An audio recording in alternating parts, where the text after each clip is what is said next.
রাজা নর্তকীর পছন্দের মানুষকে খুন করলেন।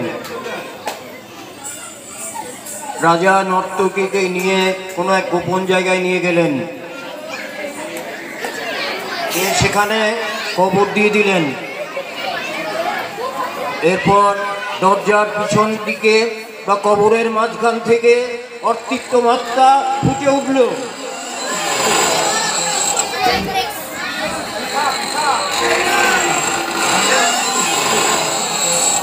इस दरवाजे ने फिर दस्तक दी है। इसके पीछे कोई साधारण आत्मा नहीं है, काला जादू करने वाली एक मंजुलिका है।